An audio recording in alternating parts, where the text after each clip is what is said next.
A volcano is a mountain that can release hot lava, gas and ash.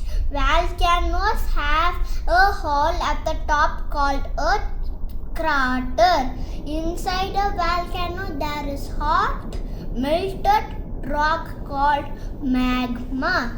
When a volcano erupts, magma comes out of as lava. Some volcanoes erupt with big explosion, while others are quiet.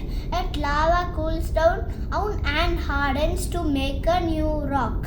Volcanoes can be found on land and under the ocean. Scientists study volcanoes to keep people safe from eruption. Thank you.